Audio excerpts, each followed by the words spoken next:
and broadcast by Boston City TV, which is a part of the City of Boston Office of Cable Communication. Then I hand the meeting over to Carl. Good evening, everybody.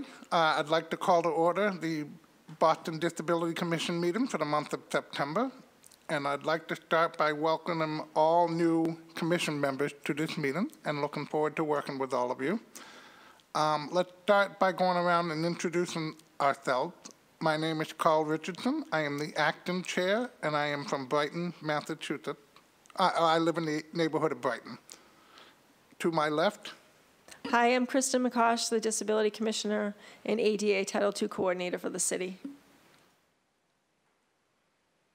Don Winsky, I live in the Fenway Symphony area, and I'm a member of the commission. Hi, I'm Elizabeth Dienklauer, Back Bay area. Hi, I'm Kyle Robidoux, also a member of the commission, and I live in the neighborhood of Roxbury. Hi, I'm Paul Karen. I work upstairs at the BPDA, and I live in the city of Boston. Hi everyone, my name is Juan Ramirez and I live in the South End. Hi, my name is Olivia Richard and I reside in Brighton. Good evening, my name is Felicia Battles Birdsong and I live in Dorchester. Good evening, my name is Dusia Lebovskaya and I live in Boston, specifically in Mission Hill. Hello, my name is Yardley Sanchez and I live in Dorchester.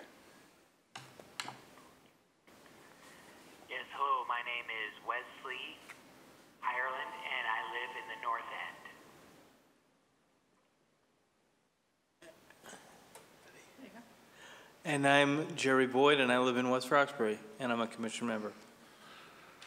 Do we have anybody remotely on the phone with us tonight? No. Okay. No, we do not. Okay, great. Next, I'd like to approve the August meeting minute. Do I hear any motion? I move to approve the August meeting minutes. Any second? I second. All those in favor signify by saying aye. Aye. Any opposed? The ayes carry it.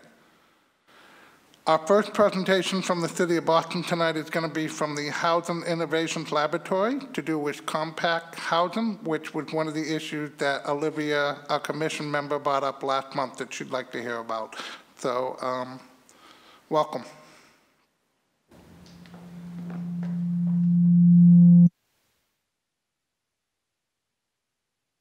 Oh, wow. Thank you for having me here. My name is Marcy Ostberg, and I'm the director of the Mayor's Housing Innovation Lab. Mayor Walsh started this lab in 2015 with the goal of making Boston more affordable for everyone in the city. So over the last 3 years, we've tested and piloted and prototyped different ideas that could drive down the cost of housing.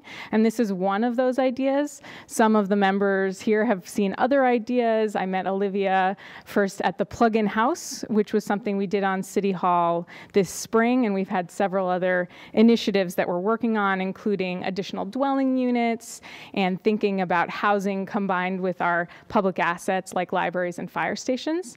So I hope to have other ideas to share with this commission in the future. But tonight I'm going to talk to you about compact living. So what is compact living? Compact living includes small, efficiently designed units and shared common areas with easy access to places residents frequent, such as jobs, groceries, parks, playgrounds, and libraries, offering a more affordable way for residents to live in a desired location. So on this slide, there's a picture that shows a 2-bedroom layout that's 900 square feet, and how you could more efficiently design that to make it 628 square feet and still have those same number of rooms.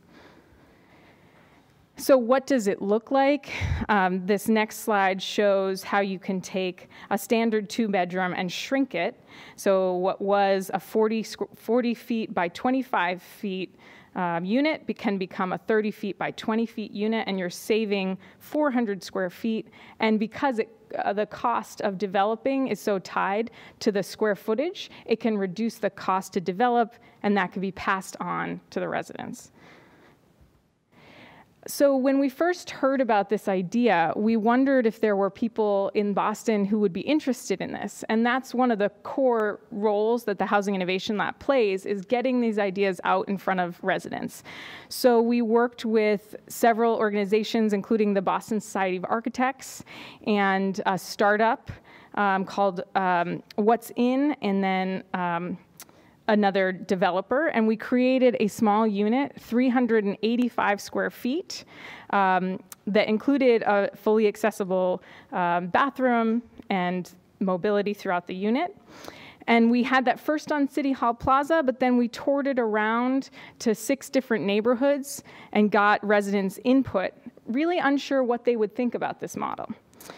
The next slide shows the 6 neighborhoods we went to. We started downtown. I don't know if anyone saw it when it was here. I know Commissioner McCosh had a chance to come in. We also toured it to Rosendale, and then Mattapan, Dorchester, Roxbury, and East Boston. And throughout the 2 months of doing this, we talked to 2,000 residents and got their input on this project. We learned a lot from taking it around to the neighborhoods. We learned that people were interested in this idea of smaller living, but that was only if it included several items. If it was well designed, if it had shared spaces, and good access to transportation and other places they frequent. Some comments that we collected include, I think I would live here because it is enough room. Can I put it in my backyard and rent out my house? Another person said, I think young adults would live here because it's perfect for young adults and also seniors who want to downsize. Another comment read, I think my friend would live here because it's spacious enough for living, can work in a community with other tiny homes. And then the last comment I have is, yes, this kind of unit will help young families to start with the right feet in a good direction. So one of the main takeaways that we learned from bringing this unit around was that this isn't just for millennials, but this is for all kinds of people. So there's a picture here that shows different types of households that this could be good for, including young professionals, empty nesters, small families, and older adults. In the guidelines we're creating, we've listed different communities that this is good for, including some of the ones that I mentioned, but we also highlight people with disabilities who benefit from increased affordability and proximity to services that meet their needs. Another group that we're really interested in supporting with this is existing residents from those neighborhoods that need more affordable or space-efficient options to stay where they grew up. So based on this tour, this road show that we did, we worked with the Boston Planning and Development Agency and the Inspectional Services Department and also the Boston Transportation Department. And we've come up with a set of guidelines to ensure that if we allow these smaller units, they meet those needs we heard from residents. So the next slides detail what we have as our policy. So compact living is going to be defined as 10 or more units with unit sizes less than the square footage listed here.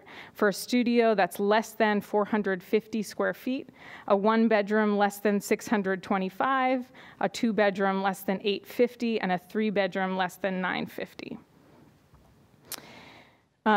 If a developer wants to build this kind of housing, they would need to meet the guidelines that we've set up. They would need to follow our usual regulatory review processes, including community meetings and urban design review, and they'd need to have inclusionary development policy met, which is how we have income-restricted units in our housing. We've designed the guidelines to be not overly prescriptive, but to encourage creativity. So we tried to balance having enough guidelines to direct developers, but not being so prescriptive that we aren't thinking about or providing room for things like moving walls. There's a company called Ori that I've had a chance to see, and you can press a button and suddenly you have a full-sized closet, and you press another button, and then you have a big bedroom, and this is in a tiny space. So we don't know exactly what the future holds, so we want to have some flexibility. So these guidelines have 3 sections: the unit interior, shared spaces, and transportation. For unit interior, we're thinking about how to minimize that personal space, but without reducing livability. With shared space, we want to foster resident community through thoughtful shared amenities. And then transportation, we want to reduce the impacts on the community of increasing density in the neighborhoods. So I'm going to go through each of them in a little more detail, and then we'll open up for questions. So unit interior, there's 3 components of the guidelines. We talk about function. Each individual unit needs to have functions for sleeping, lounging, dining, bathing, and cooking. But again, the unit itself may evolve with the touch of a button in the future, maybe, to accommodate those needs. Storage, we found when we brought the urban housing unit around to the neighborhoods that storage was a really important component. If you have less personal space, you need places to put things to hide them away. And then daylight, height, and window space is really important to make a small space feel bigger.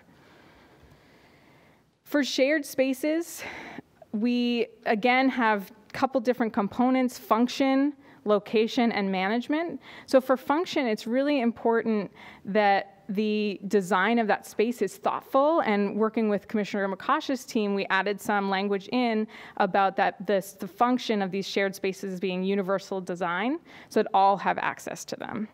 These are things like shared kitchens and living rooms and lounges or play spaces for kids.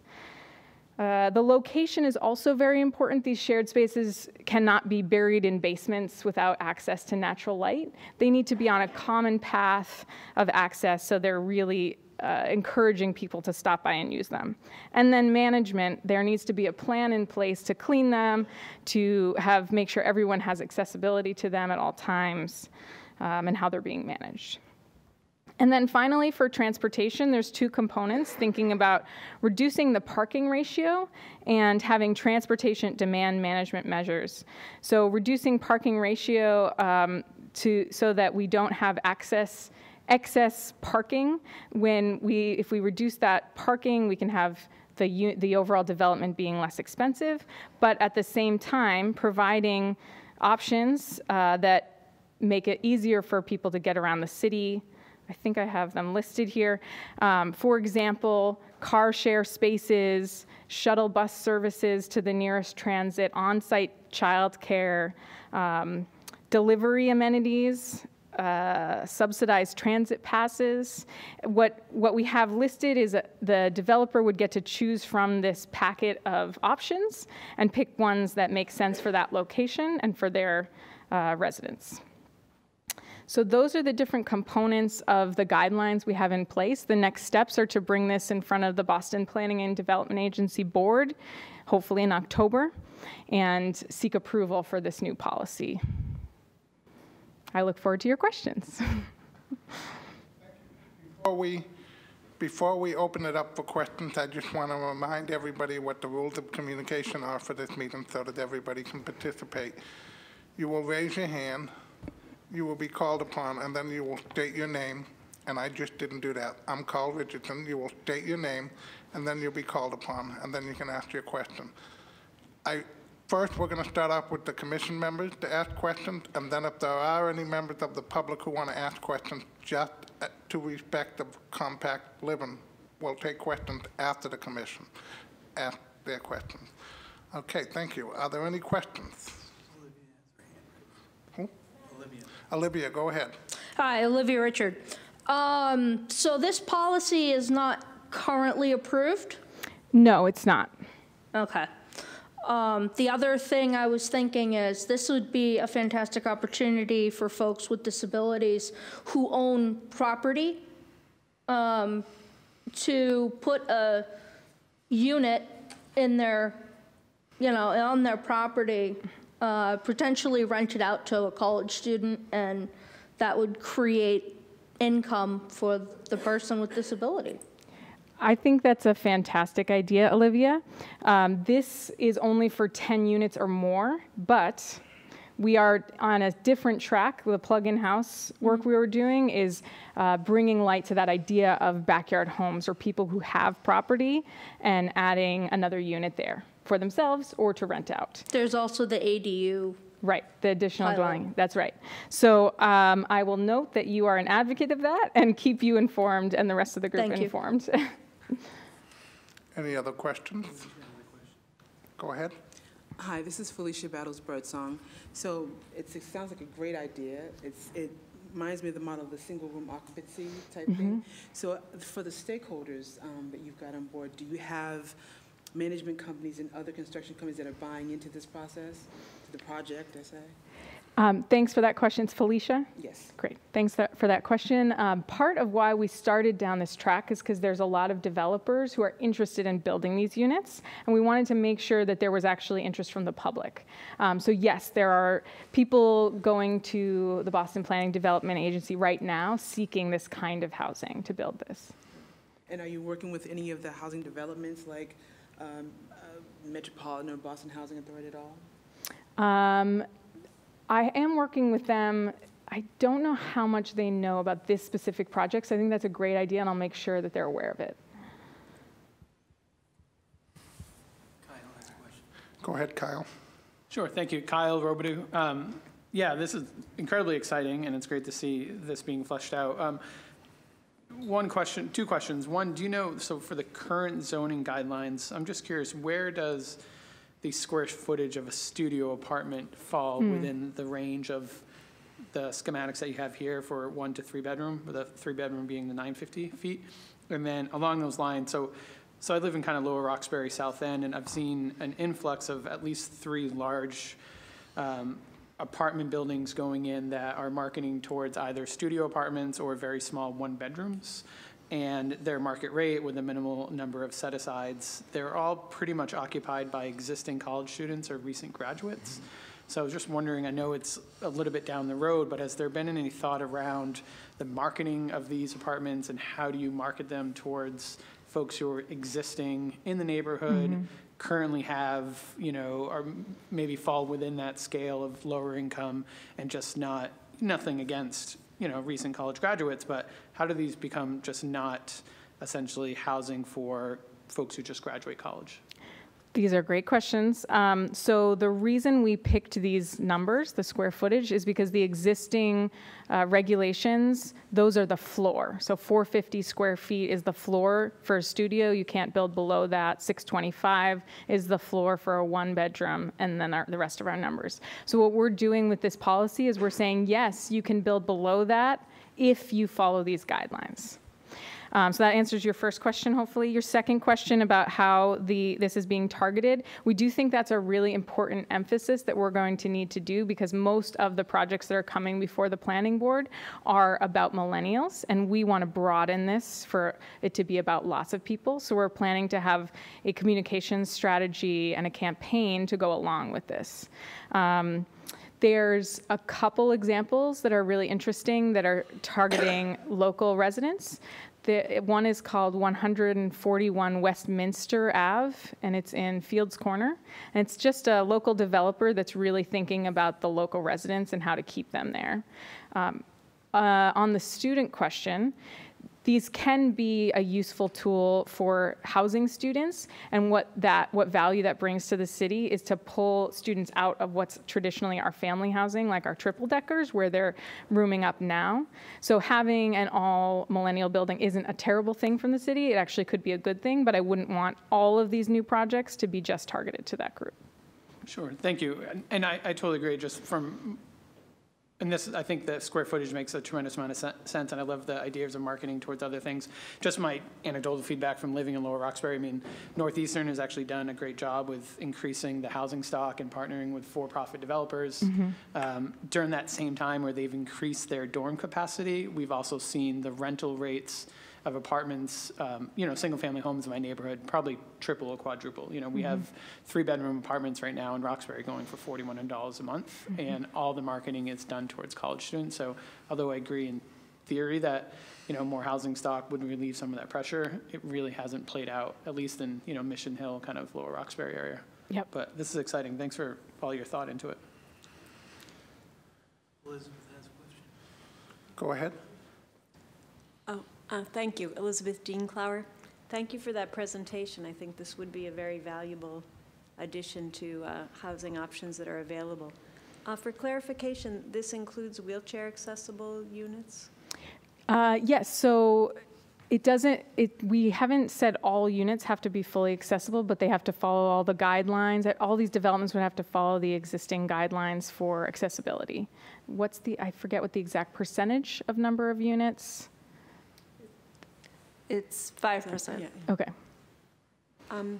And is there someone who's provided specific design, architectural expertise? Because for wheelchair accessible space, I agree that there's ways to comply and do it without having things be cavernous. Frankly, sometimes things are wasted space that's not even efficient. But that expertise is difficult to find. Are there professionals who have weighed in? Yes, we've had professionals advise throughout. The Boston Society of Architects have been a core partner, and Stantec architecture firm as well. And I think having them as core partners throughout the approval process will be important as well, along with the Boston Planning and Development Agency's urban design team, having them involved. They're really leading this charge. And I should also, sorry, to add to your first question, we're really emphasizing in the shared space. So the unit being accessible, not all of them are going to be 100% accessible, but there's that 5%. But the shared space, we want everybody to have full accessibility to that. So we're really emphasizing that in the guidelines. Well, that's not only inclusionary, but otherwise it really is exclusionary if people, when spaces don't have that. But, absolutely. I think as many of us are aware that with things like universal design, there are ways that things can be accomplished in more than one way. For instance, with some of these, even in a bathroom with mini sinks, there's ways that those can still have adequate knee hole space for someone in a wheelchair. It doesn't have to be a full jut-out sink, depending on the situation. But it does require people with specific expertise that I've found hard to come by. Thank you. Thank you.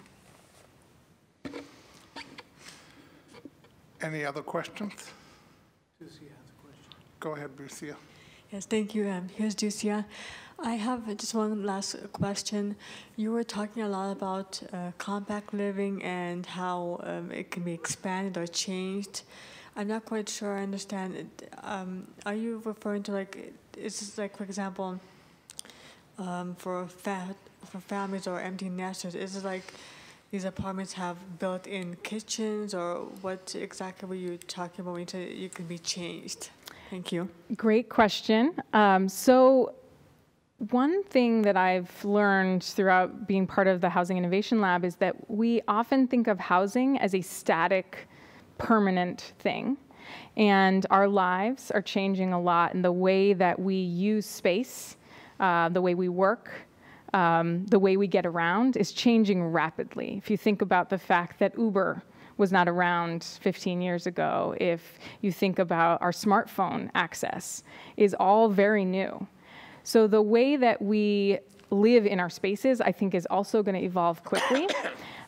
What I've seen from startups is that, there's old technologies and new technologies for this. So old technologies would be things like pull-down beds, Murphy beds, and tables that you can open up to make them bigger.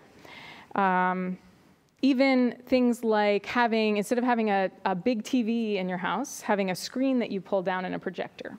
These are things that can take a space and make it so it has multi-purposes. It could be your living room, and then it can be your kitchen, and then it could be your bedroom. There's also new technologies that are really expanding the way this works and makes it even more accessible for more people. Because imagine with a command of a voice or the touch of a button, you can make those changes instead of physically needing to pull down a bed. So that's, I think, where we're headed. And it's kind of exciting. And so we're trying to keep the guidelines flexible to accommodate things like that that we haven't thought of yet.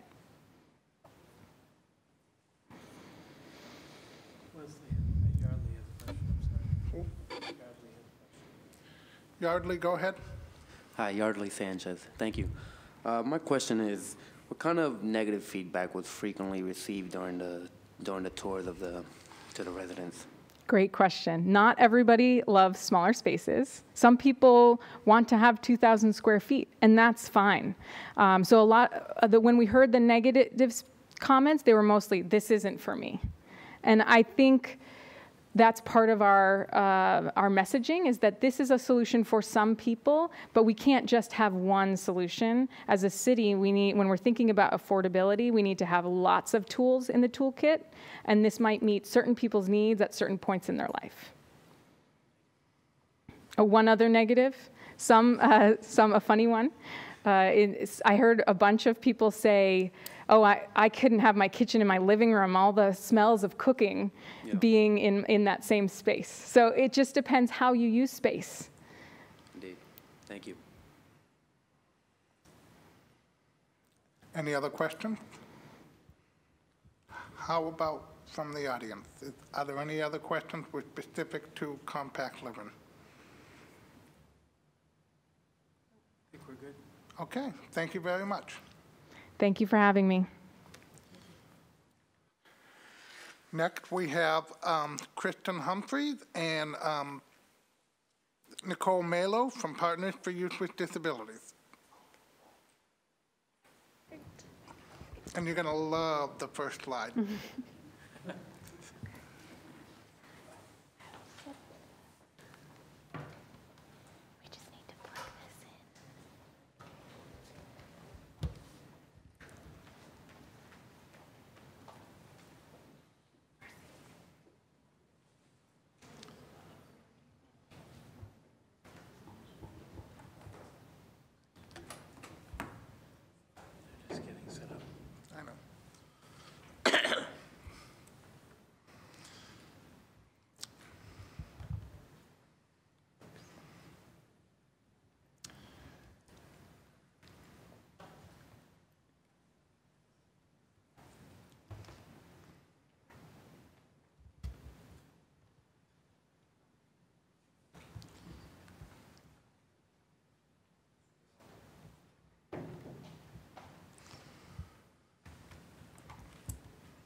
Okay.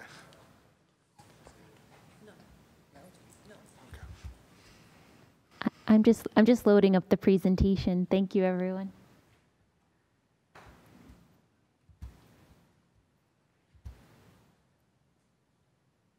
Okay, great. Good evening, everyone. I'm Kristen Humphrey, the mentoring director at Partners for Youth with Disabilities, and Partners for Youth with Disabilities was started in 1985 when Regina Snowden, our founder and executive director, created the program out of a need that she saw. 1 in 4 individuals has a disability, and despite being such a large percentage of the population, children were isolated, and so few of these young people were included in programs. Families were looking for meaningful opportunities for participation. At PYD, we look at the ability and we empower youth to reach their full potential. At PYD, everyone dances. For some of our young leaders like Austin, their disability is apparent, whereas for other young leaders like Selena, they have a hidden disability. In fact, 50% of students in special education have a hidden disability, such as learning disabilities, mental health condition, autism, and at PYD, we include all of these young people in our programs. Whether a disability is apparent or hidden, it remains clear that the economic gaps for people with disabilities are staggering, with 21% of people with disabilities working compared to 69% of people without disabilities.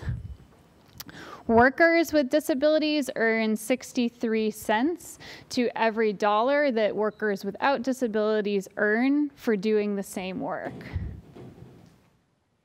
At PYD, we are building a bridge for success. Our mentoring programs pair young people with caring adults who can act as role models.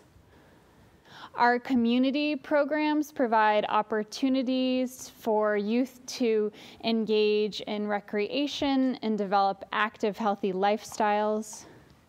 Our career readiness programs equip young people with the skills and the connections they need for employment opportunities. And our inclusion programs work with organizations and businesses to become more inclusive of people with disabilities. At PYD, we are building a bridge for a more inclusive world, and we know that this benefits everyone. This match right here is Juan and Eric, and they came to PYD about 10 years ago. At the time, Eric was in high school and Juan was working in the tech industry at Massachusetts Institute for Technology. Both Juan and Eric use a wheelchair, and throughout their match, Juan has coached and inspired Eric to take risks and to succeed. Today, Eric is in college.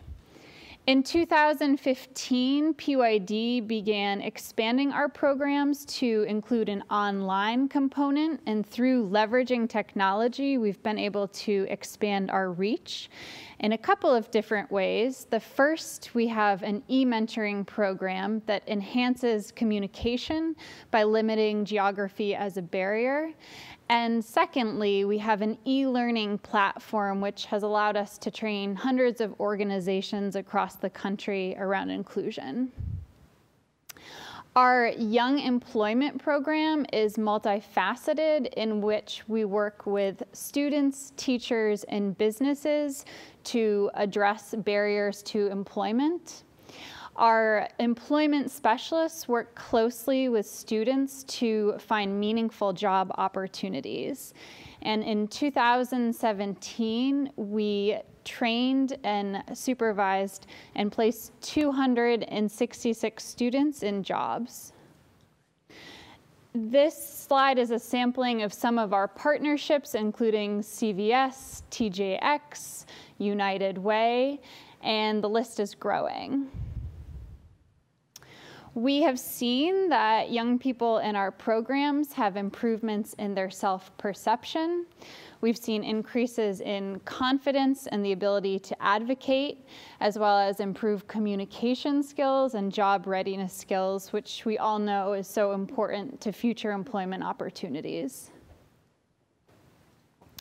There's a large need for our programming with 11,000 students in special education. And as such, we have a goal to increase our program to serve 600 young people by 2020. We also have a goal of increasing our trainings to train 800 organizations by 2020, which will allow thousands of more young people with disabilities to be included. We are building capacity in a number of ways, such as recruiting, training, and supporting mentors, teachers, and partners. And I'll turn it to Nicole, our development director, to talk about our growth strategy. Thank you, Kristen, and thank you, everyone. And as Kristen mentioned, we have goals for growth. There are thousands of more young people in Boston alone who could be a part of our programs, and that is why we seek an investment of $3.7 million over 2 years to be able to help reach more youth. And that's just one of the ways that people can become involved. There are many ways to support. And as Carl and Kyle both know, one of the ways is to become a mentor. Thank you, the two of you, both of you, for either being part of our Mentor alum Corps or being a current mentor. One-to-one mentoring, we do currently seek caring adults to be paired with a youth with a disability. And it takes 4 to 6 hours a month of in-person time. And you can visit pyd.org or reach out to Kristen or myself to learn more about that. Another way is to invite us to come to your place of business and host a job shadow or a guest lecture, because we can bring our career readiness students who are in several different neighborhoods of Boston, including Dorchester, the South End, Back Bay, East Boston, and Charlestown. We'd love to have them meet you and your business networks to learn and discover the world of work. And I would also encourage you and yours to complete our inclusion evaluation, to learn about where your strengths are in inclusion and where maybe your growth edges are in inclusion. We have an inclusion assessment that you can take, and then based on the assessment, complete some of our inclusion trainings. We've got many modules, and they can be completed online as well as in person. And I think that's a wrap. Kristen, is there anything else you'd like to say? Just thank you. Thank you, Commissioner McCosh and the Commission. Yeah, we're here for questions. Thank you. Okay, again, we'll have the Commission ask any question. Please raise your hand. You'll be called upon, and then state your name and ask the question. Any questions? Hi, this is Birdsong. Are you just in Boston, or do you across the state? So our one-to-one mentoring program services the greater Boston area, the 128. However, our e-mentoring program is open across the country. Right now, we primarily have mentees from Maine, Connecticut, Massachusetts. We're looking to expand to Wyoming and Kansas in the next year, but it's also open for young people over the age of 18, and our inclusion trainings are open across the country as well. Nice. And by the way, Carl, I was looking at this picture. Nice. Carl's a former Mentor of the Year, by the way, too. Shout out. Olivia has a question. Go ahead. Hi, it's Olivia Richard. Question I have is, does a mentor have to be in substantial gainful employment to be a mentor? I.e., someone who does a lot of volunteering but maybe isn't doing it for money? That's a great question. So for our one-to-one community-based mentoring, there isn't a requirement around that. For our e-mentoring, I'll have to double check. I believe the mentors are all employed, but not for the community-based necessarily.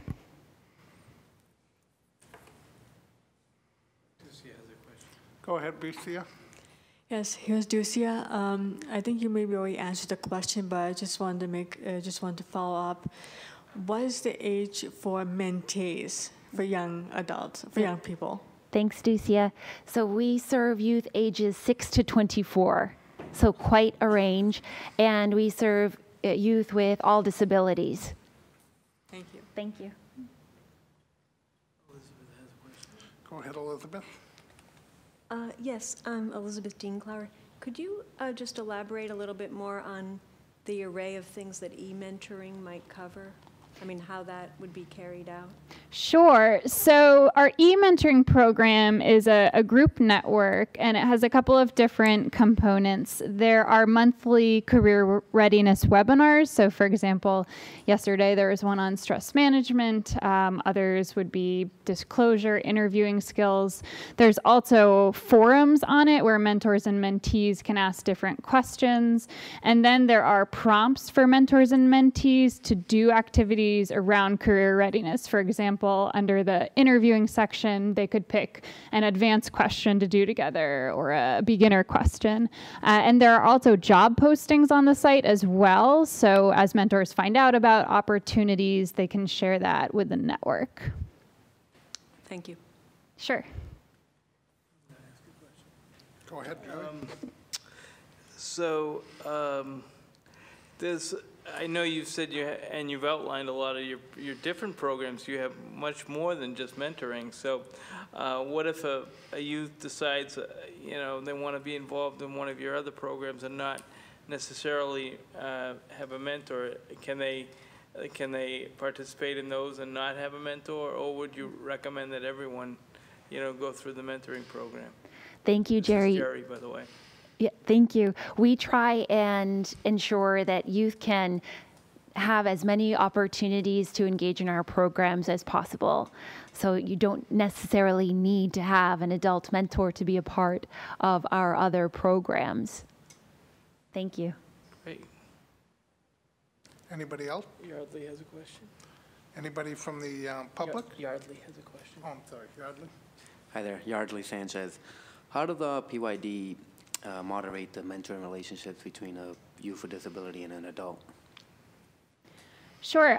So we have a mentoring specialist that does, in our community-based program, really everything from start to finish of interviewing, training, screening, and then supporting the match. So they have a key point person to provide resources. And then we also have a lot of trainings throughout the year, depending on what they're interested in and events going on. So kind of having that designated support.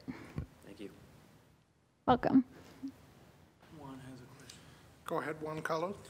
Hi, this is Juan Ramirez. Thank you for sharing the information today. I'm just curious, for example, if there is a person who is interested in looking for a job or job shadowing in one of the organizations that is not part of your group, would you be a group that would try to make the connection with a new institution that they are interested so they can probably improve their networking opportunities? Okay, so if I understand, thank you, Juan, correctly, you're wondering if there is a business that's looking to welcome youth for job shadows? Is that the question?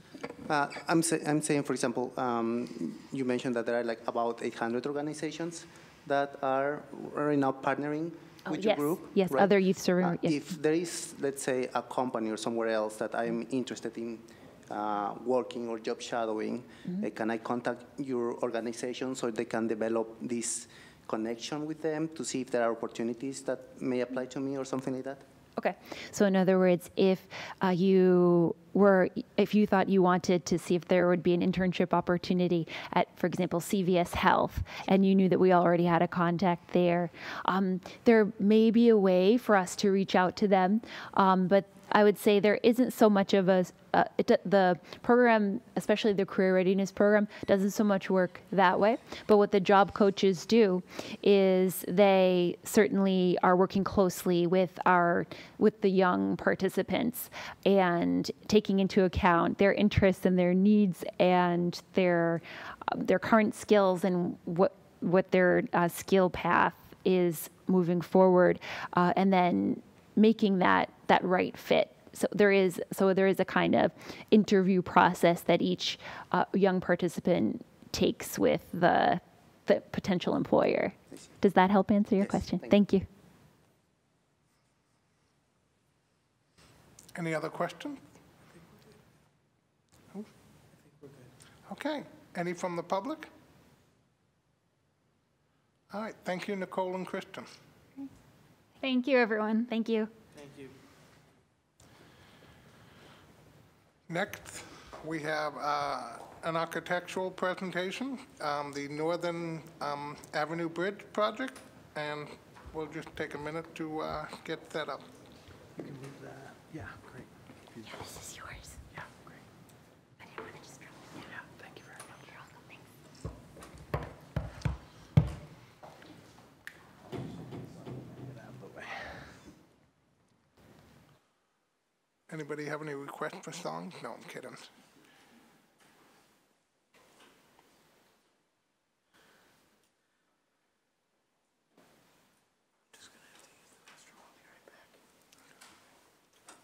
Maybe Kristen can help you.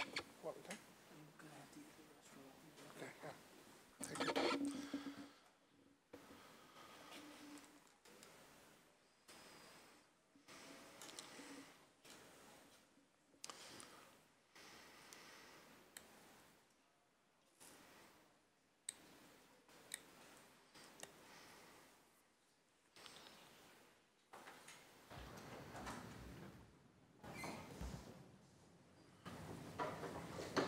All right, Frank.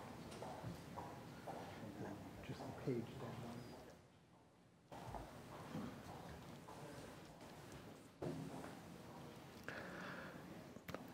Thank you, Mr. Chairman, Commissioner McCosh, fellow commission members. My name is Parag Jayasinghe. I'm the city engineer with City of Boston's Public Works Department. Today, we have a very exciting project we would like to bring to your attention and seek your guidance. It is the rebuilding of the Northern Avenue Bridge. That bridge has been closed for some time, and it is way overdue for some attention.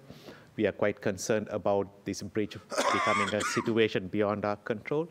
The good thing is the city has hired a very competent architectural and engineering firm with AECOM and Urban Ideas Lab. They are going to give you a brief presentation as to how this project meets your, not needs, but addresses your concerns. So without any further ado, I'd like to introduce Frank DePola with AECOM, who will give a brief presentation, and we'll be happy to answer any of your questions. Thank you. Thank you, Para, and good evening, everyone. Thank you for having us or inviting us to make a presentation tonight. Brief agenda, what we're going to go over. We already did the introductions. We want to talk a little bit about the concepts for the bridge and talk about how we're addressing accessibility as we develop the design. One of the questions might be, why are we looking to replace the Northern Avenue Bridge? As you can see by this graphic here, Northern Avenue Bridge was an important transportation link for many decades in the city until it had to be closed because of its deteriorated condition.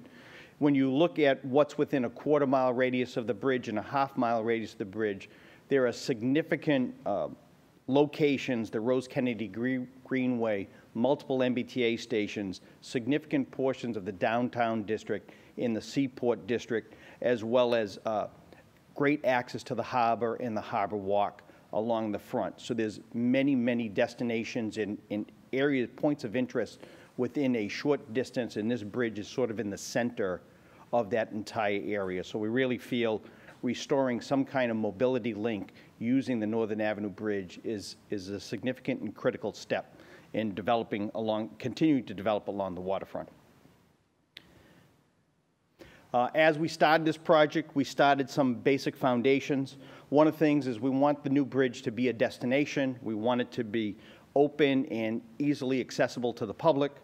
We want to improve mobility around the Seaport area and provide that continuous harborfront connection and path along the Boston Harbor. We want to consider resiliency. This bridge is being designed for a minimum design life of 75 years, so we want to make sure as climate change happens and the sea level rises that this bridge will be designed to accommodate those changes. And we want to be sensitive and honor the past history of the bridge, the industrial nature of Boston's old waterfront, and we want to make sure that we somehow incorporate into the project a remembrance of that past. Some of the things that we started to develop is we're looking to do we're going to raise the bridge, as I mentioned before, about resiliency. We want to raise it up, and that's one of the issues we want to talk about tonight. We're trying to go with a fixed bridge because we don't want to end up with a movable bridge again, so that every time the bridge has to open, if it's movable, it interrupts the mobility connection. We do need to maintain navigation. There is a navigational channel there, so we're going to match the same height and clearances that the Moakley Bridge was designed to. And we think we have an opportunity. If you look at the existing bridge today, when the bridge is open, it's opened over two fields of wooden piles, which we're referring to as the islands. We think that those islands present an additional opportunity to provide public space and access to the waterfront that we'll be able to make accessible to all, and that way develop more waterfront access and provide that to the public. Some of the reasons as to why we're dealing with resiliency. These are some photos from last winter, some of the storm surges we had during the winter storms. As you can see, the existing bridge was actually partly inundated by the sea level rise, or by the storm surge, I should call it. So we really need to consider this as we design the bridge. We don't want to put millions of dollars into a new structure and have it dipped in the salt water every winter. Here's a concept, one of the concepts we had. Now this is staying true to the dimensions and shape of the existing bridge, except here the bridge has been raised to maintain that minimum navigational clearance that I mentioned before, and to also address the end conditions, raising them up so that we're above the predicted 2070 sea level rise or harbor high water level. So here's some of the important connections that we wanted to point out as we're incorporating our design. We're making design assumptions that no slope will exceed 4.5%. We want to stay under the allowable percentage to make sure that this is a comfortable and gradual slope. We are extending our connections out to the Harbor Walk, Northern Avenue, and the connections along both sides of the channel to make sure that we are able to maintain that slope and get to a point where we blend into the existing conditions. What we're calling the end conditions, where the bridge ties in to the existing roads, both on the Atlantic Avenue side and on the Northern Avenue side. And there's a very exciting on the Atlantic Avenue side, where we connect to the Harbor Walk adjacent to the existing Coast Guard building. If anybody has been out there, there's a set of stairs there currently. So it's really not an accessible path, and in our preliminary design, we feel that we can make that connection. And the next slide after this will show that better. I mentioned before, we're raising the bridge for both resiliency and to maintain navigation, because we want to maintain a fixed bridge. This is a profile showing that we're going to maintain that 4.5% maximum grade, and in the middle, where we hope to have that destination location, we're going to have a flat area so that if people want to go to the bridge, have lunch, sit down, enjoy the hopefully the calmness of being near the water, out near the harbor. There'll be an area there for people to, an area of respite, as we like to call it, for people to stop and relax and sort of have a little peaceful area within the hub and bub of downtown Boston and the Seaport District. This is what I mentioned before, existing adjacent to the Coast Guard building, where you make the connection to the Harbor Walk, where you come off of the old Northern Avenue. There's a set of stairs there.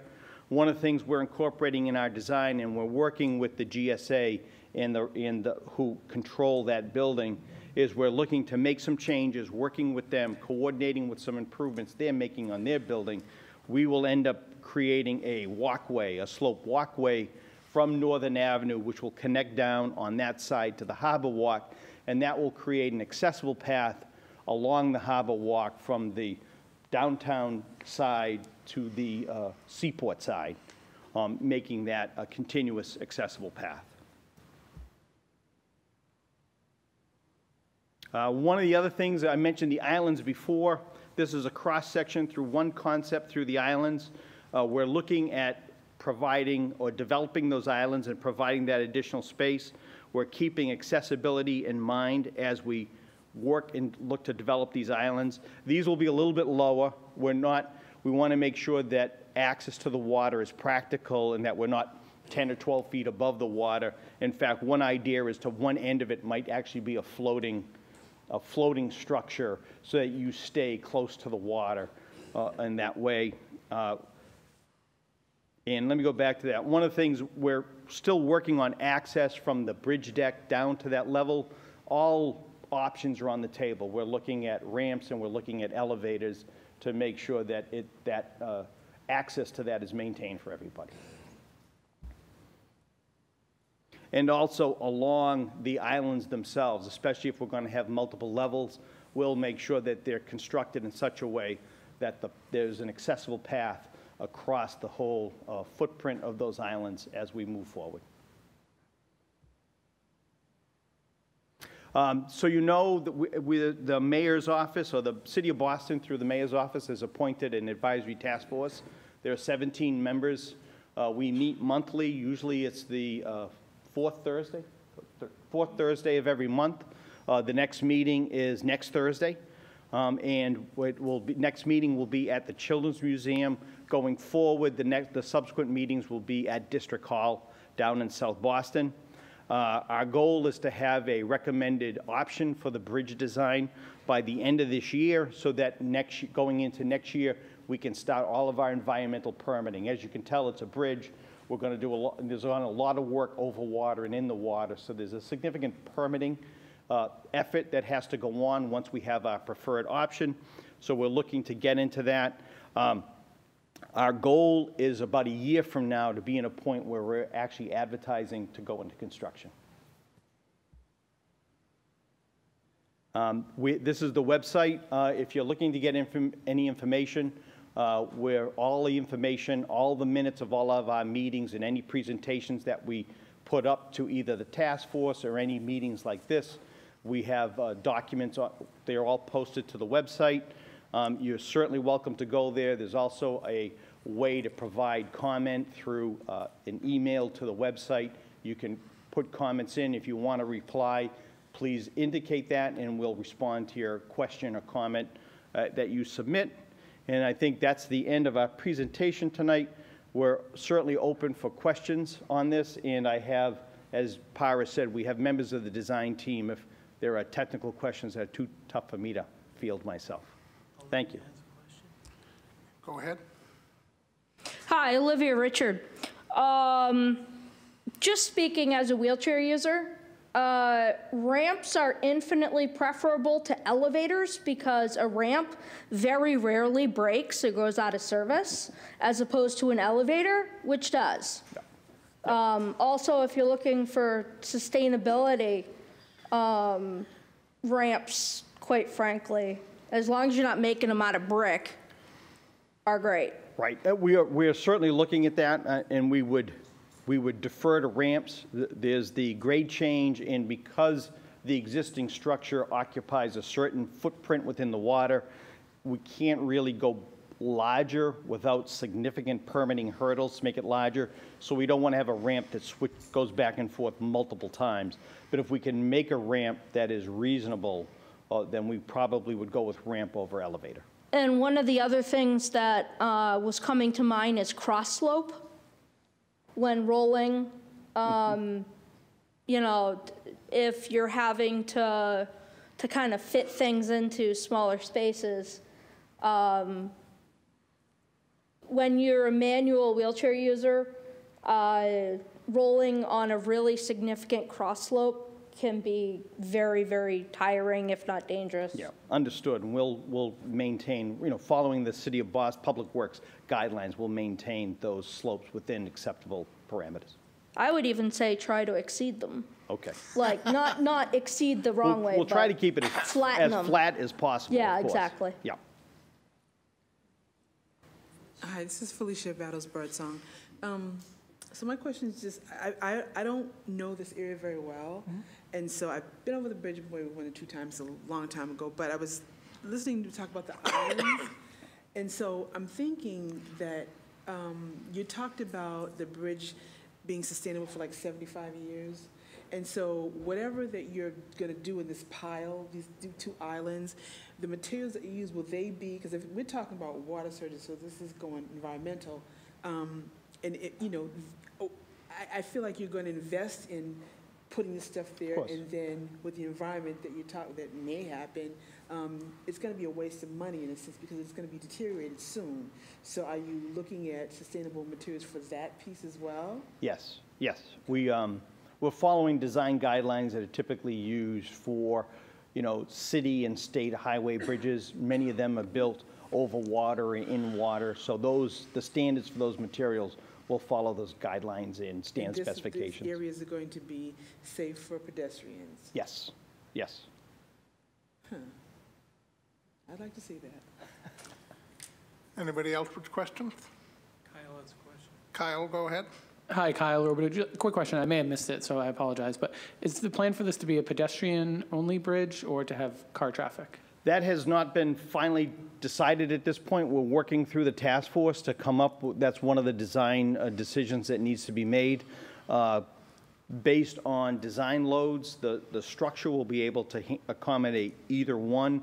That'll almost be a policy decision at the end, but we are getting a lot of input on, advocacy groups that would like to see it bike and ped only, and groups that would like to see some use of vehicular use, but that has not been determined as of this point. Great, thank you.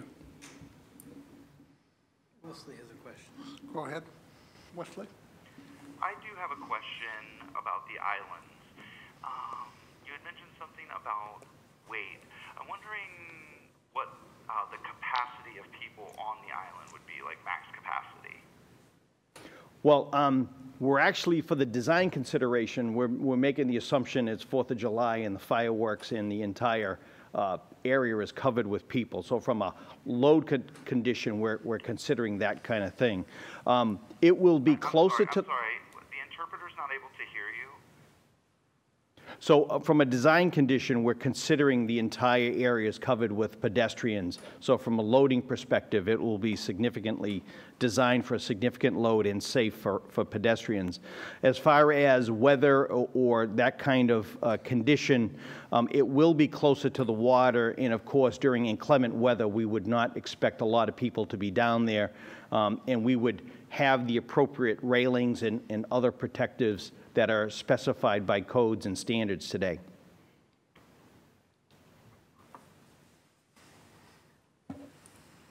Any other questions?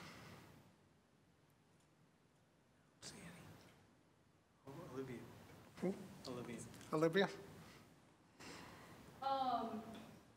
I would like to ask a question, but I'll defer to Elizabeth first. She had her hand up first.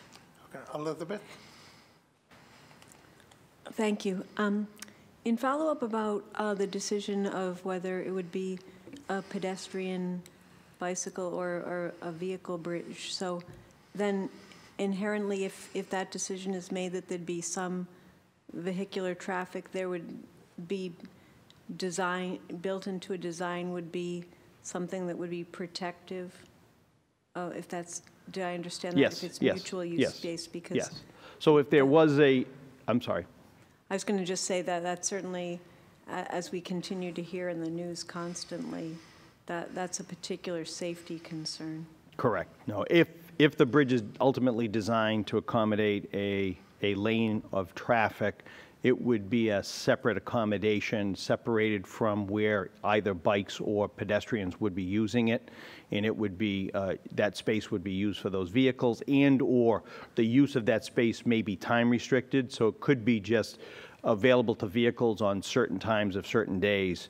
And then almost like Newbury Street on weekends, you could make the bridge, only for pedestrians and bikes in certain periods. Okay, thanks. Olivia. Okay, it's Olivia Richard. I have a question. Are you guys going to be handling expansion contracture using joints? Because those can be really difficult to get over when you have little wheels. Yeah, understood. We do have to consider expansion and contraction. It's 660 feet long. Yeah. It'll be a considerable amount of steel in there. But there are ways we can do that with cover plates, so that there is a little bit of a lip, but understood that a wheeled mobility device crossing these things, you want to have a minimum amount of gap or change in thickness. So we probably would include cover plates over any expansion joints so that it's easy to navigate. Thank you. I have a question. This is Jerry. I might have missed this. I was out for part of your presentation. I apologize. While the construction is going on, what kind of impact will it have, you know, on the traffic now, and what will the access be?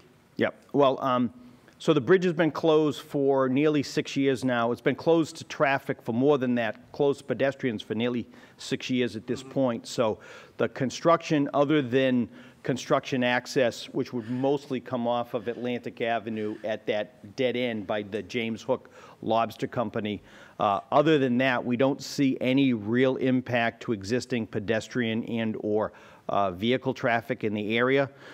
Because it's mostly over water, we think a lot of the work will be staged off of floating, work barges in the channel itself. Probably the most thrilling thing will be as the first phase, which is the removal of the existing structure so that it can either be rehabilitated or replaced. Great. Thank you. Any other question? Wesley has a question. Wesley. Go ahead. Wesley. Wesley? Yep, this is Wesley again. I did have one other question. This was regarding the fact that because the bridge is very close to the courthouse, I was wondering if there would be any impact, because of security, high security trials. Would that bridge have to be closed at times because of those? To answer that, we have a member from the courthouse as one of our task force members. One of those issues has come up. We've talked about that. Certainly during high security required events at the courthouse, I'm sure public safety would control access to the bridge. It also provides could provide an alternative way of getting people away from the courthouse if necessary. So we are aware of security concerns around the courthouse, and we're also aware of providing an asset to use of the courthouse.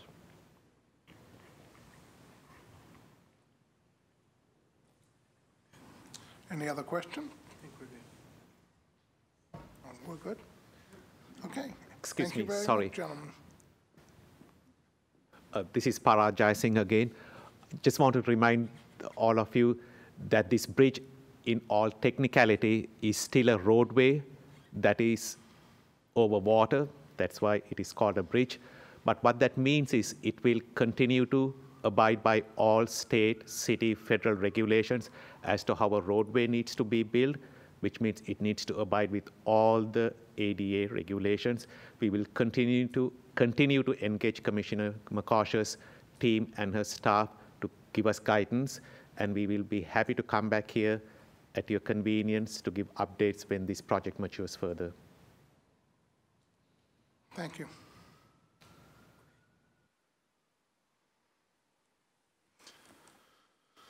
Okay. Next, we have Commissioner McCosh's report. I think the chair's report. Well, I'm skipping my report because I don't have anything to say.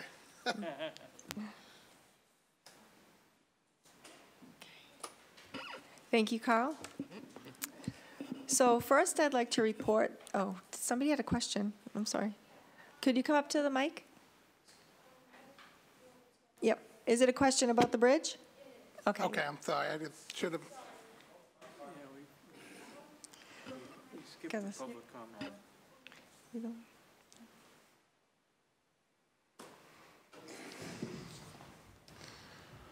Hello, I'm Lucas Vanderelst. I'm a student at Roxbury Latin School. And I was just wondering about what the islands would look like. Would they be filled with grass or play space for potentially kids? I can answer that one. So most of it will be what we call hardscape, some kind of paving or solid surface. There may be some kind of, areas where they're planting and stuff, but we certainly are considering having it open to everybody, including children. One of the reasons why we want to have it close to the water, there aren't a lot of places along the waterfront where you can actually access the water. Put your foot in the water or sit, dangle your feet in the water, and we want to try to create those spaces here for the city. Thank you. You're welcome.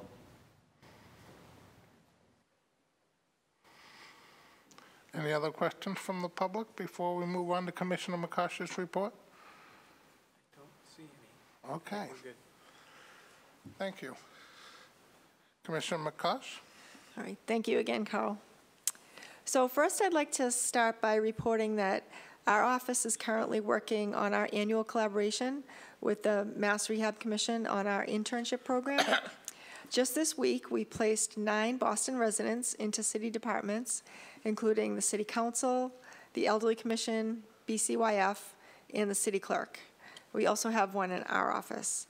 And these interns participate in this program every year in City Hall. This year, it's for 5 weeks. It's running from this week through October 19th. And they have a chance to demonstrate their skills to different departments, to network, and to also gain some game skills and gain confidence to seek future employment. Actually, we have an intern here tonight, Winston. He's working in our office. So the internship program runs for 5 weeks, and it ends on October 19th, which will culminate in our another annual event called Disability Mentoring Day, or DMD. We have DMD Day every year, also in collaboration with Mass Rehab, and that brings our interns from this program back into City Hall, along with a new group of mentees who do a day of job shadowing, training, and networking with city departments.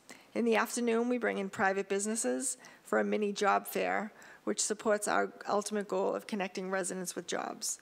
And every year, we get a couple of job offers given to the interns and the mentees, so it's a really exciting event.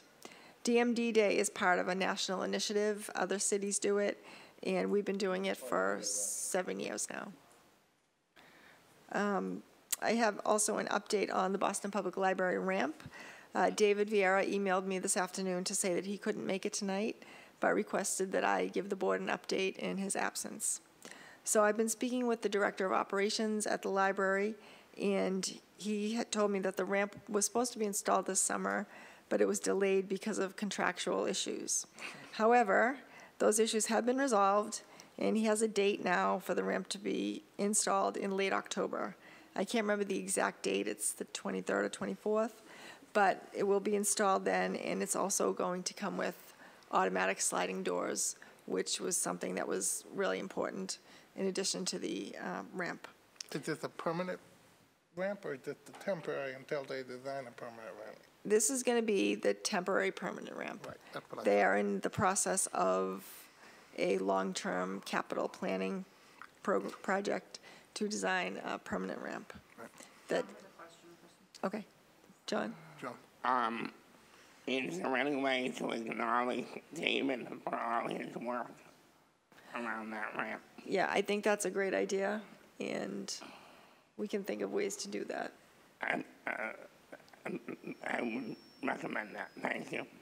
Okay, maybe offline the board can make suggestions and email them to me and the rest of my staff. Okay, also I want to mention that the Abilities Expo is coming back to Boston. It's this weekend. It's a national expo that travels from city to city and has information, any information you need about disability equipment, services, products. It also has workshops on things like healthcare, transportation, and travel. It has entertainment and usually has wheelchair sports demonstrations and all kinds of things. So that runs all weekend, Friday, Saturday, and Sunday at the Boston Convention and Exposition Center. It's free, and everybody's welcome to attend. We'll have a table there along with other disability organizations from the state and private nonprofits and lots of other local agencies. So finally, I wanted to say we have 2 meetings left for this year. We have October 24th and December 12th. So I'd like to use those next few meetings to see if the board can kind of get to know each other, maybe figure out some common interests, and also to see if any of you are interested in serving as officers on the board. We have to do elections every year according to our bylaws, so I'd like to target January as the month where we work on nominations and then hold the elections in February if possible. And the offices that we have for the board are chairperson, vice chair, secretary, and treasurer. So now that we have so many new board members, it would be great to fill all 4 positions. The treasurer has a lot of responsibility. Carl's joking because we don't actually have any funding for this particular board, but we still do have the position on the bylaws. We ought to look, once we have a full board and we get to know each other, maybe we ought to amend the bylaws to that. It could be. Yeah. Then actually, finally, I do have one more thing I'd like to mention. I'm not sure if we had told the board this over the summer, but we were involved in an exchange program through the United Nations. We had a fellow here in our office from Moldova, a very nice young gentleman named Jan. And as part of the exchange program, one of our staff got to travel to Moldova to observe their government. He was here to observe how disability is instituted in Boston and what practices we have. So Jessica was able to go to Moldova for a week, and I just wanted to ask her to say a few words about her experience over there. Sure, I'd be happy to. Thank you, Commissioner.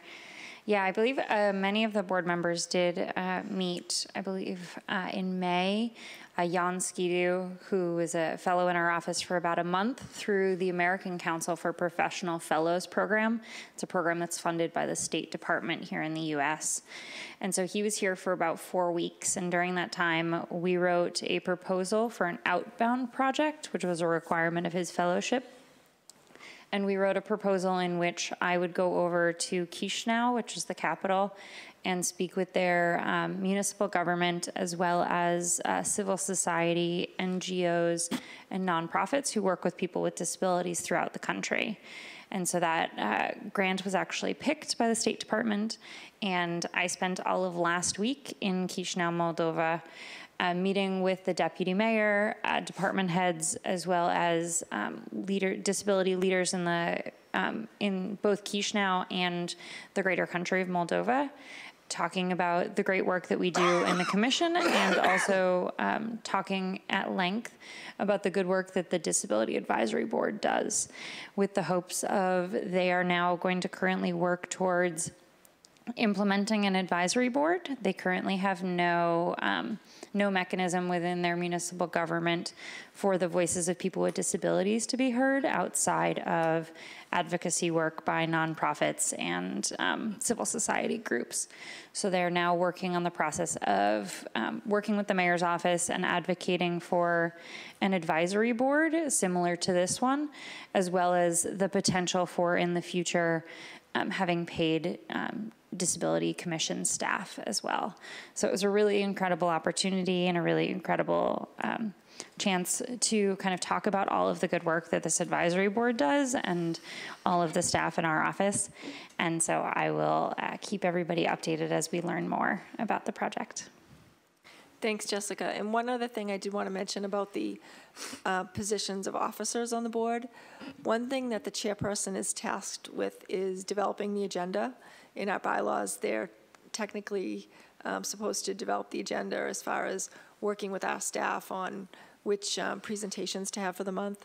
So every month we plan to have 3 presentations, one from a local nonprofit, one from a city department, and one from on a big development project in Boston. So if the chairperson would be the one to work with us to help figure that out. And also I want to encourage the board to send us ideas and suggestions of things that you want to hear about, things that you want to learn about, whether it's an agency, a project, or a city office. And I know Olivia has been really good about speaking up. So she had asked about the compact living, so we had that this month. And she's interested in bikes, so we're going to try to get that together for next month. So Olivia can keep in mind if she wants to run for an officer, as well as everybody else. So thank you. Any questions? I think. Oh, Kyle has a question. I think the chair in the future should be the one to go away on the exchange program.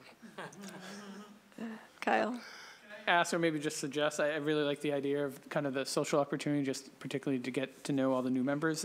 Would it be possible to have a shorter meeting in December and set aside some time to break bread with folks and either have dinner here or somewhere nearby afterwards, just as a get to know you?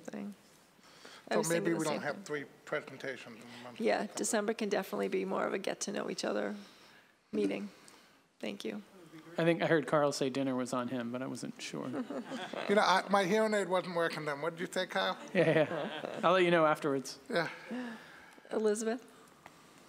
Just a quick clarification. So then for presentations we requested previously, such as with Uber, Lyft, transportation, that I would work with, in this case, Carl and your office to try to see about having that presentation on our agenda.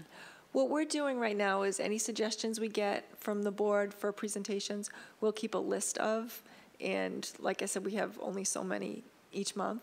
So we'll try to prioritize it according to, if a development project has an open comment period, we'll try to get that on before the comment period ends. So we'll have to do a little bit of juggling, but I guess the main point of me saying that is that the chair is really supposed to help us develop the agenda and just be more involved in the agenda than just having staff drive the presentations each month. So it would be a collaboration. Yeah, no, that definitely makes sense because obviously prioritization is always important, but I think just as a logistic, realizing with 2 board meetings left this year, and I fully agree with the desirability of having it be a shorter meeting and getting to know each other, that then realistically that's meaning certain things won't get discussed till next year. So I just wanted to understand that process better. Thank you. Thank you. Any other questions for the commissioner?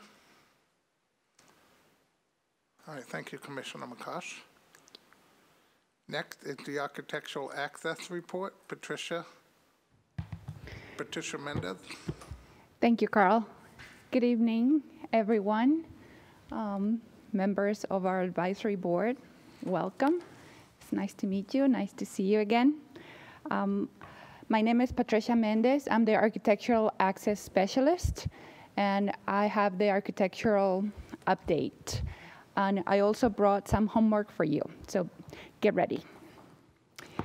I used to attend every month to the AACT meeting, which it was an advisory committee for the MBTA.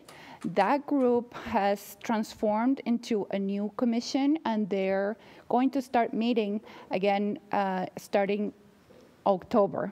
The date for the first meeting is October 18th, and it's in the evening from 5:30 to 7:30. And I encourage you to attend that meeting, that first meeting, and I also encourage you to apply for a seat in the advisory board. For more information on that, you can find it at mbta.com/RTAG.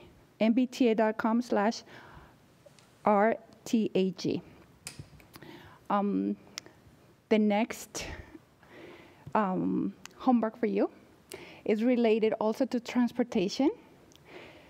The Massachusetts Department of Transportation is working on Focus 40 draft, which is the planning for the next 15 years. That's what it's called, Focus 40.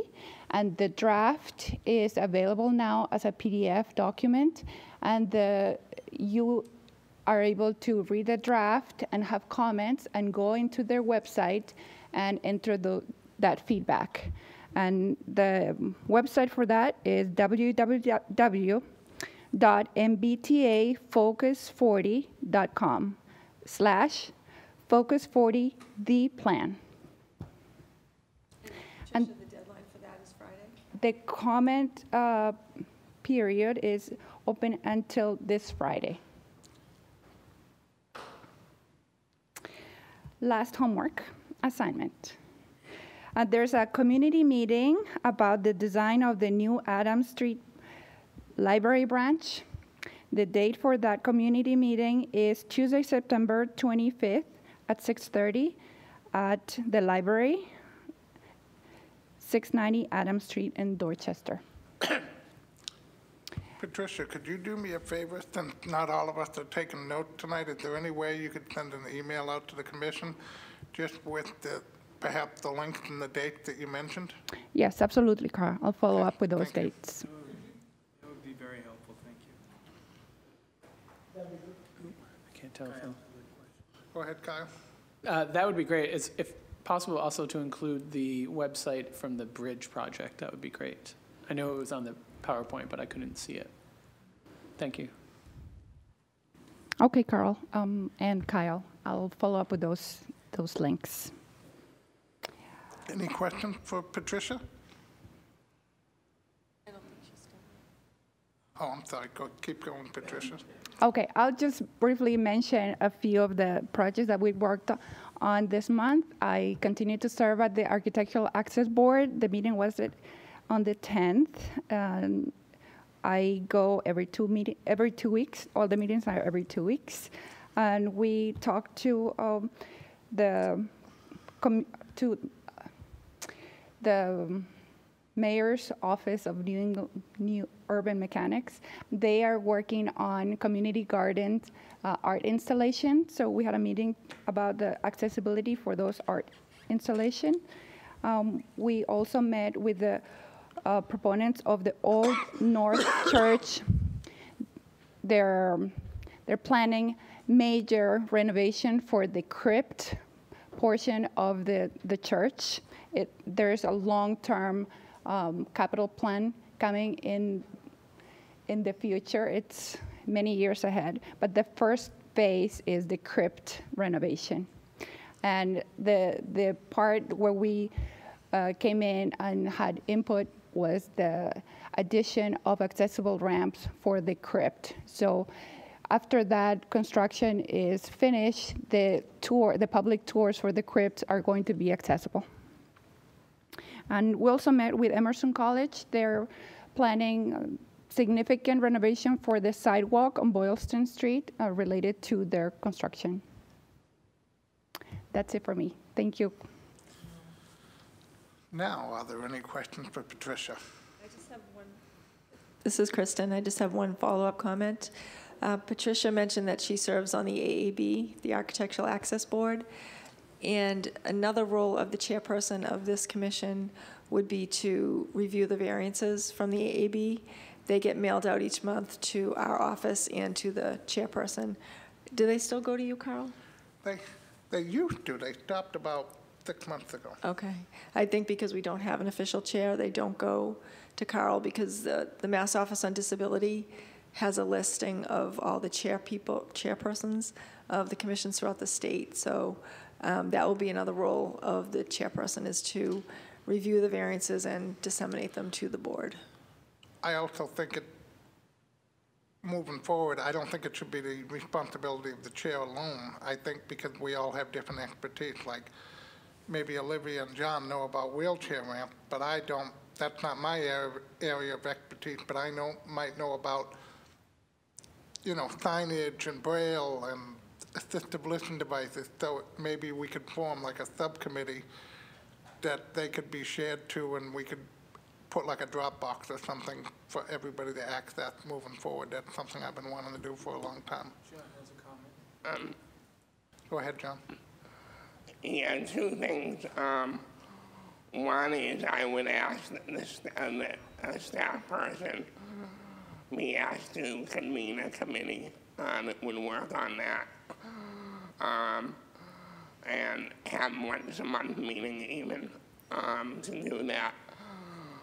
Second of all, Patricia, did you get the photograph of the bike rack across the sidewalk in Jamaica Plain? Somebody had sent out on Facebook a photo of a bike rack literally across an entire sidewalk in Jamaica Plain recently. I want to know if that came to your attention. I have not seen that photo yet. Okay, I will have them send it to you. Okay, that'll be great.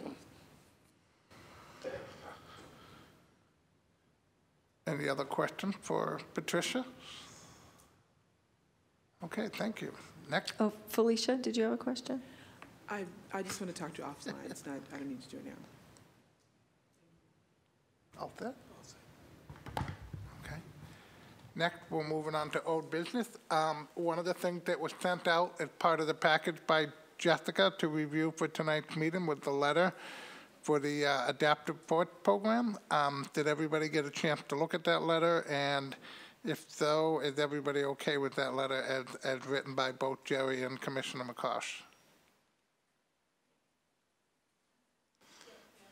Okay, good. So we'll go ahead and send that letter out. Thank you, Jerry, and thank you, Commissioner McCosh. Do you have to call for a vote? Does that need a vote? I don't think it needs to vote because we voted on it at a previous meeting, right? Yeah. So it's my understanding, since we already voted on the writing the letter and sending it out, we don't need to vote on it again. Does anybody have any old business to bring up that we need to follow up on? Okay, go ahead. Yeah, this is Olivia. Richard, I do. Why aren't I surprised? I brought up last meeting an issue on the dockless bike shares. Right. I actually sent some photos to Jessica Doonan. What? She didn't get them. Okay.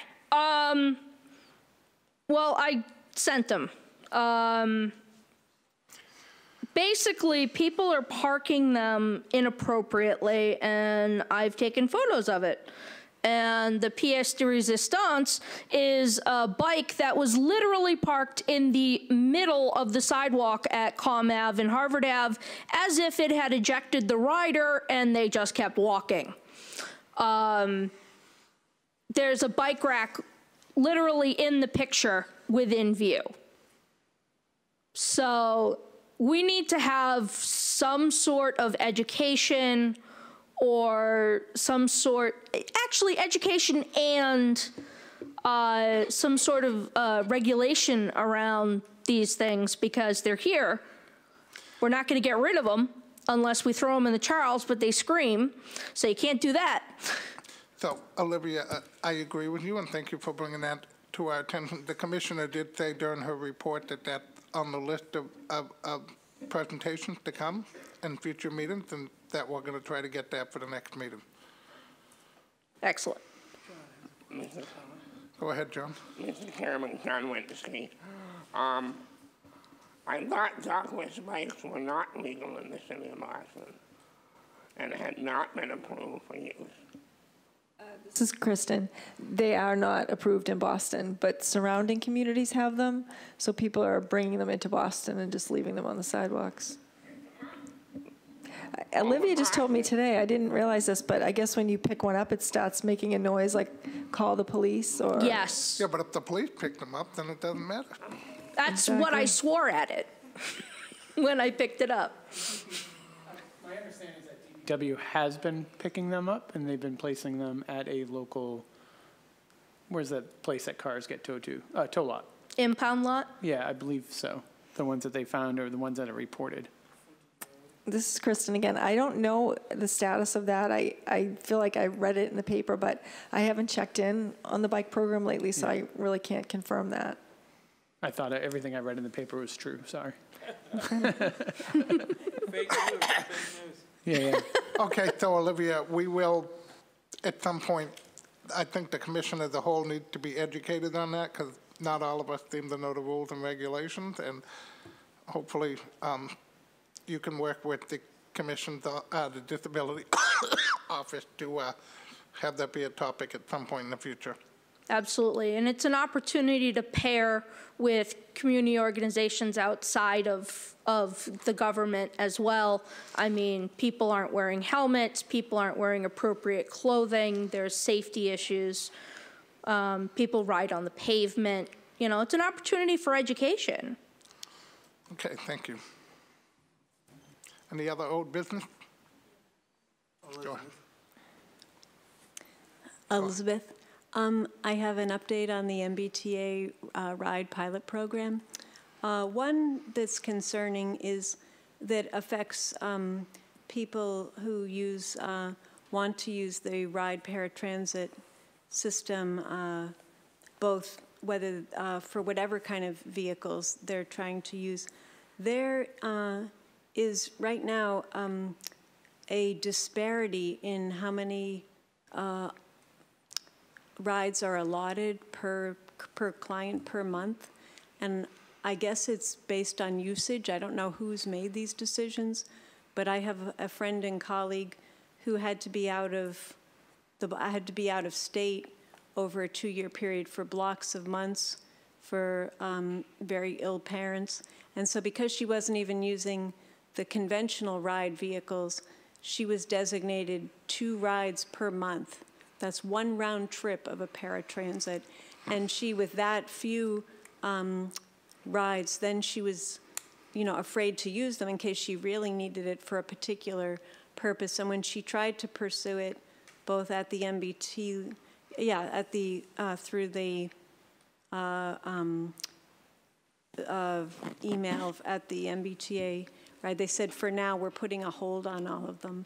And I just think that kind of disparity really needs to be looked into, that the commission needs to be aware of it, and that we need to follow up so that there isn't, as I said, I don't know how, obviously if someone is using the ride, whether it was previously conventional or now the paratransit, every work day of the week, in both, I believe the maximum is 40 passes, and some people are provided with 40, but as I said, she's only provided with 2, and then was told there's a moratorium right now on that people are locked into whatever level they were using it. And it did seem to me, as I was trying to use it more often as a wheelchair user, that I was, in that sense, it was acknowledged, oh, now instead of, I don't remember if it was 10 at one point, but then up to 20.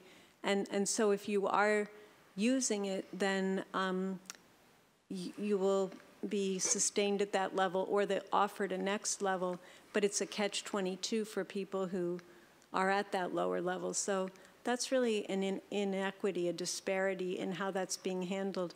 And as I said, I don't even know how those decisions were made. I think there should have been, especially as a pilot, a certain reasonable number that was offered to everybody above and beyond 1 round trip. I don't know if that's an isolated case, but I certainly am aware that there was some difference in availability for those passes.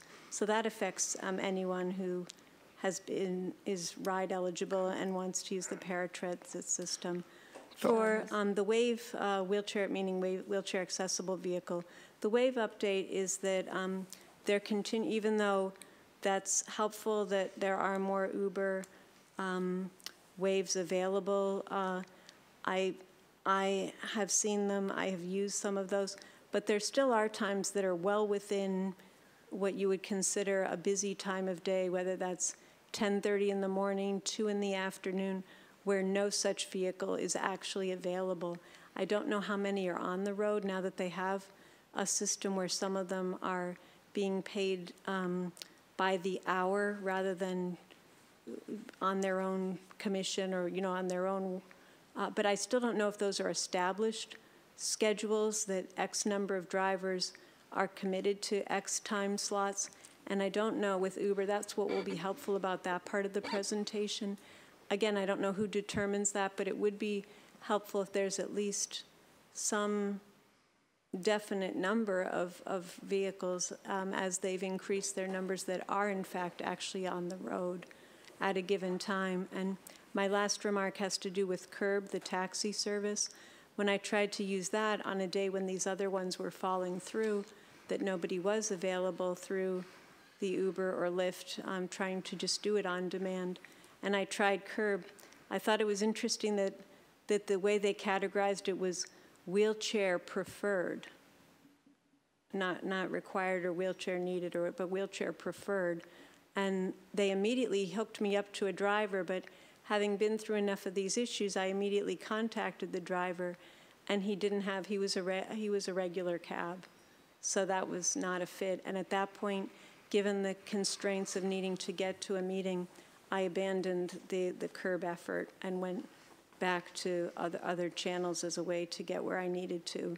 But with all of these, what is frustrating, and I realize it is a subset of people with mobility issues, but if you are a wheelchair user, so far, given the hit and miss quality of this, that if something is really important, as a business meeting, a medical appointment, or an important social, a performance or something, you really can't depend on it unless you've made a pre-arrangement.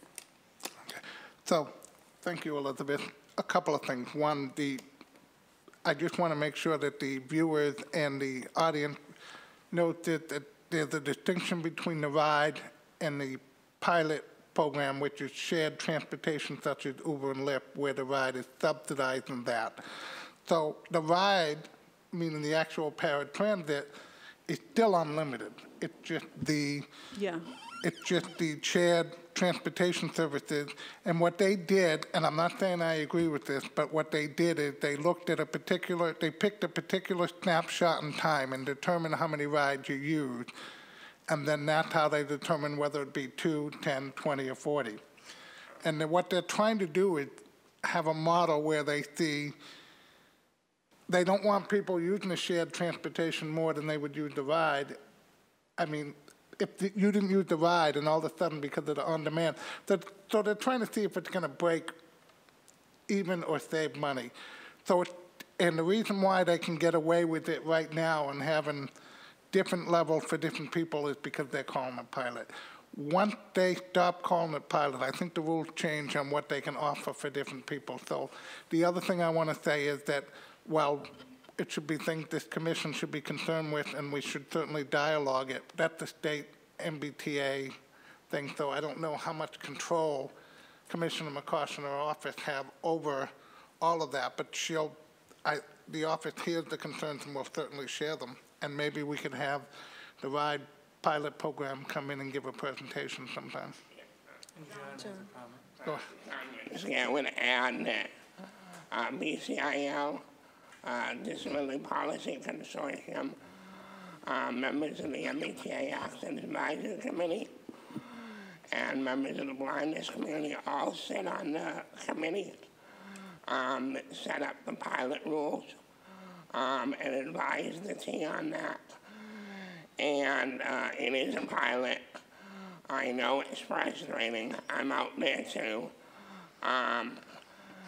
But because it's a pilot, you really need to,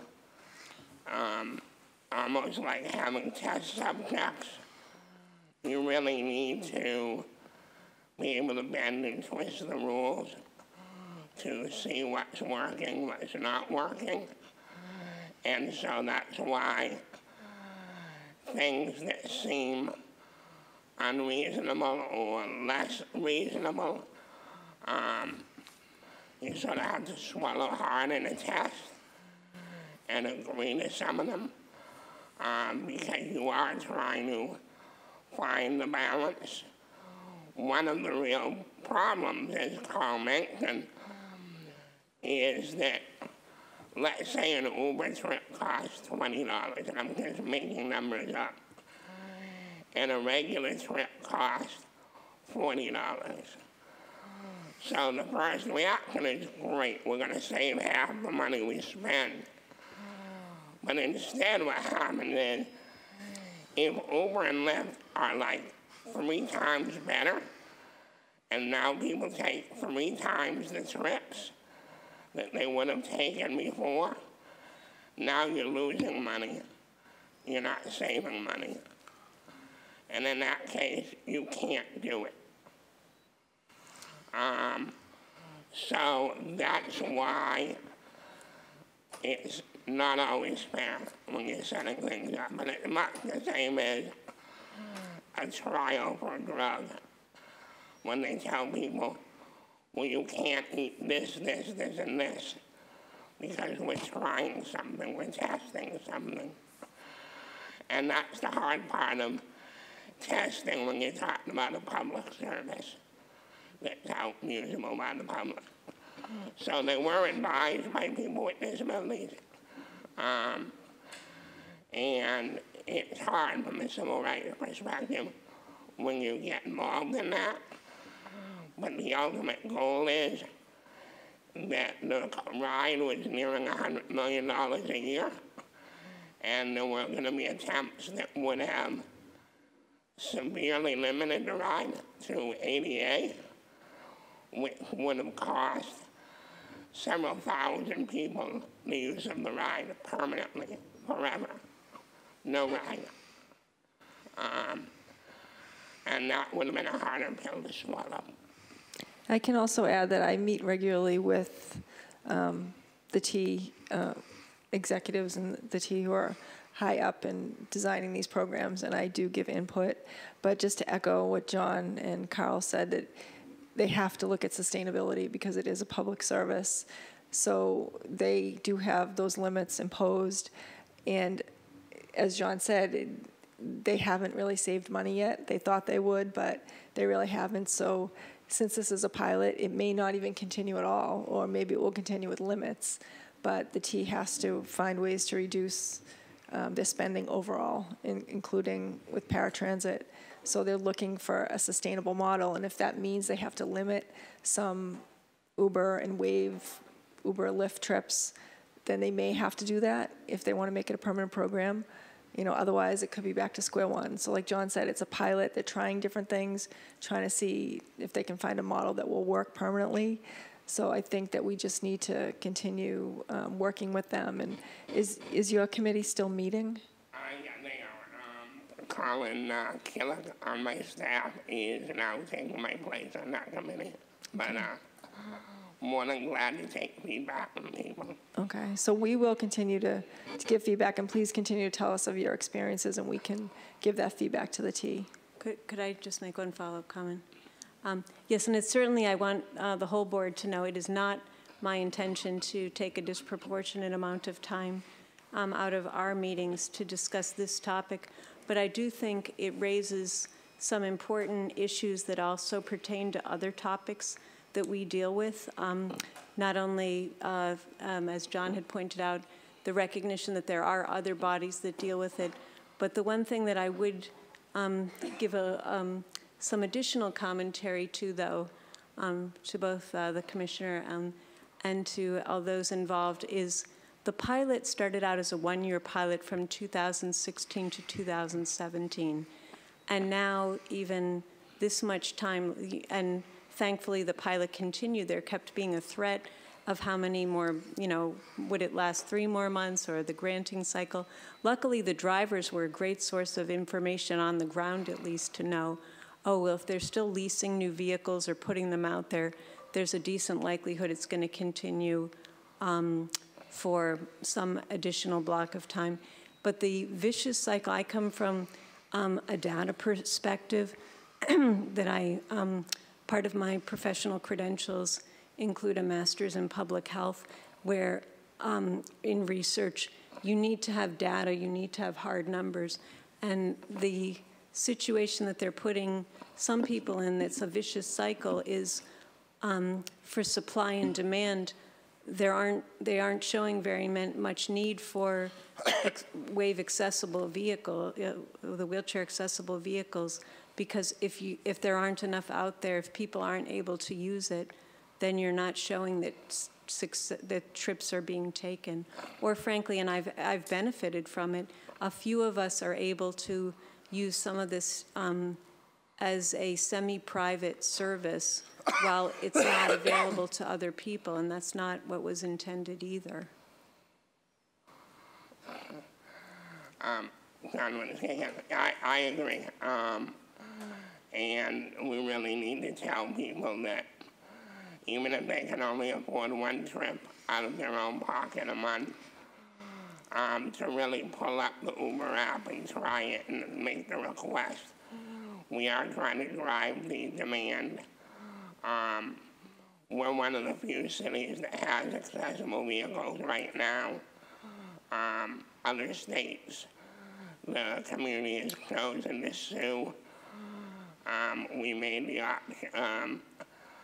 the decision with a lot of public pressure from public officials to try to work with Uber and Lyft to make it work. So I agree we need people to put in requests for rides once in a while. Okay. Any other comments? Olivia. Go ahead. Yeah, this is Olivia. I have a question, John. Are they limiting regular ride users who are not in this pilot? If you're not in the pilot, then you cannot use the Uber and Lyft. Well, yeah, I heard, I was just referring to Elizabeth's thing where they're capping people on rides. No, they're not capping people on the ride program. Okay, itself. good. Sorry, I wanted to get that cleared up. Yeah, no, it's just the shared transportation services such as Uber and Lyft. Okay, it's the pilot. The ride, right, the pilot. The ride itself is still unlimited. And this is Kristen again. Can I just suggest maybe we could make transportation a subcommittee, because we probably don't have so much time every meeting to devote to it, but we can work on it offline. That'd be fantastic. Great. So now we have a variance subcommittee and a transportation subcommittee. Good luck to the next chair. Any new business? And let's be quick about it because it's almost 7:30. No. Go ahead. I was just wondering, as an agenda item, could we have one that's called announcements at the top? That just in case someone either knows of something that's coming up in close, that will be coming up in the next couple of weeks, or if there's something late breaking that otherwise might be in the chair's report, but perhaps, that something is convening a meeting, again, that not only for people in the room, but who are watching or listening to our proceedings, it might be helpful for them to know about. I don't know what people feel about that, but just, it's something we had done at the Cambridge Commission, and it seemed like it was a helpful addition, and the commissioner and others, the officers, could set the parameters on what the announcements are, but that's how I would view it, are things that are either late breaking or are in close proximity, such as the Abilities Expo, and just say you'll be discussing it further in your report. John, did you have a comment? Okay. We can take that under advisement and look at it when we're formulating the agenda. Okay. Any other business to bring up? If not, I will entertain a motion to adjourn. Public input. Okay, go ahead. Public input. Oh, sorry, guys, I was in a hurry. I'm hungry. Any public input? If so, make your way up to the podium. No. I don't see any. Okay, I will now entertain a motion to adjourn. So moved. Any second? All in favor? Any opposed? See you in October. Thank you, everybody.